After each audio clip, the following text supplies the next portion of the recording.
Bonsoir à tous et bienvenue dans cette édition du journal. La maternelle ou même la garderie devrait être plus qu'une option des parents pour leurs enfants. C'est ce que veulent faire comprendre les organisateurs du Salon des maternelles et garderies à Cotonou. Les détails dans ce journal. C'est un moyen efficace pour espacer les naissances et éviter les grossesses non désirées. Le Sayana Press a fait ses preuves et sera bientôt accessible à toutes les populations dans toutes les localités du Bénin. Et à celles qui se posent des questions sur les conséquences de l'utilisation de ce moyen de contraception sur la santé, le spécialiste est clair. Sayana Press ne présente aucun danger pour la santé de la femme. Vous allez vous-même l'entendre.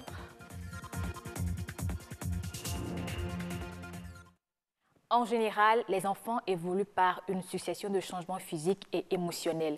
Il existe des programmes préscolaires qui ont pour but de les aider à passer avec chaque étape de leur évolution. Ces programmes sont dispensés maternelles et garderies. Il a été initié à Cotonou le salon des maternelles et garderies pour justement informer sur l'importance et l'opportunité de ces centres de l'enfant. Marcel Arrossi.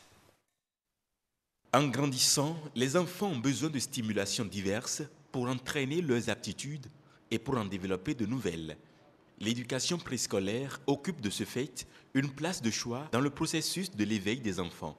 Pour le démontrer, voici le salon des maternelles et des garderies qui était sa première édition au Bénin. C'est parti d'un constat de la floraison des garderies de part et d'autre. Mais on n'a pas une idée sur le réel fonctionnement de ces garderies. Et on a tendance à comprendre que le peuple béninois n'a pas encore dans sa culture, inculqué dans sa culture, le fait de faire passer les enfants par les maternelles. Il considère la maternelle comme un luxe. Or, la maternelle, le fait de faire passer son enfant par la maternelle, ce n'est pas un luxe. Mais elle n'est forcément pas valorisée à sa juste valeur. Les enfants y développent pourtant leurs facultés fondamentales et commencent à découvrir l'univers de l'écrit, celui des nombres et d'autres domaines d'apprentissage. Je fais partie d'une catégorie de gens qui pensent que c'est important d'aider les enfants à affirmer leur personnalité. Et ça, cela se fait jusqu'à l'âge de 5 ans. C'est là l'enfant apprend à se socialiser. Les premiers rudiments, c'est là il les prend. Et il est bien aguerri quand il rentre au cours primaire, il passe bien son cursus scolaire. L'éducation préscolaire joue un rôle important dans le développement parce qu'elle va déterminer les caractéristiques de la personne en devenir. Elle s'exerce pendant une période de la vie où des compétences de base et des aptitudes à l'autonomie sont établies, lesquelles aptitudes dépendent de la façon dont le cerveau se développe. Comment espacer les naissances et grossesse non désirée? La planification familiale se présente comme une solution. Le ministère de la Santé et les partenaires techniques et financiers ont expérimenté à petite échelle le contraceptif injectable Sayana Press. À l'heure du bilan, les résultats semblent satisfaisants et les autorités prévoient même de l'élargir au plan national. Edmond Humbo, Herman Rosrick, Amégan.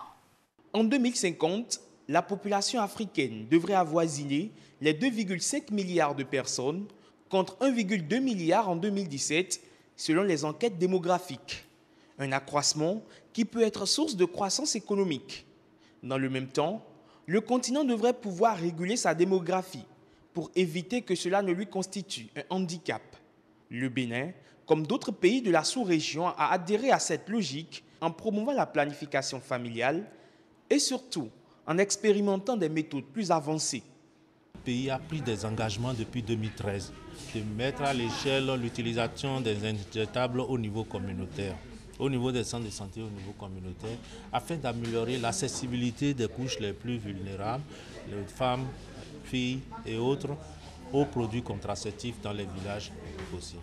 Les produits contraceptifs existaient déjà avec les relais communautaires, mais on a ajouté l'injectable parce que cet injectable nous permet de l'utiliser au niveau communautaire, puisque justement c'est fait dans une seringue autobloquante et avec une aiguille beaucoup plus fine, et l'injection se fait en sous-cutané, contrairement aux autres injectables, ce que les relais peuvent faire facilement. En 2014, seulement 12,5% de femmes ont recours aux méthodes contraceptives au Bénin. L'indice de fécondité tourne autour de 4,9 enfants par femme et le taux de décès maternel est estimé à 337 décès pour 100 000 naissances vivantes. Pour la direction de la santé de la mère et de l'enfant, ces chiffres sont alarmants et méritent qu'on s'y penche. Le Bénin aussi veut corriger les choses, veut aussi permettre aux femmes de ne plus mourir en voulant donner la vie, veut permettre aux femmes d'avoir le nombre d'enfants qu'elles veulent justement au moment où elles veulent avoir d'enfants. Donc c'est pourquoi justement nous avons mis ce produit-là disponible d'abord dans 10 zones sanitaires pilotes. C'est les zones, parce que les ressources étaient disponibles pour ces 10 zones, parce que c'est appuyé par l'USAID. Et c'est cette phase pilote qu'on est en train d'achever maintenant. Et on est en train de penser plus loin, déjà au plan global de mise à l'échelle. Le plan de la mise à l'échelle du contraceptif injectable Sayana Presse en milieu communautaire est donc lancé. En dose unique, ce dispositif est administré sous la peau tous les 3 mois et est réversible puisqu'il permet le retour à la fécondité. Actuellement en phase pilote, le Sayana Presse est distribué gratuitement. Juste après, il sera vendu au prix subventionné de 200 francs. Planification familiale, oui, mais les femmes se posent beaucoup de questions quant aux répercussions sur leur santé. Le spécialiste les rassure, Sayana Presse ne présente aucun danger. Je vous propose de le suivre au micro de Herman Rodrigue Amégrand.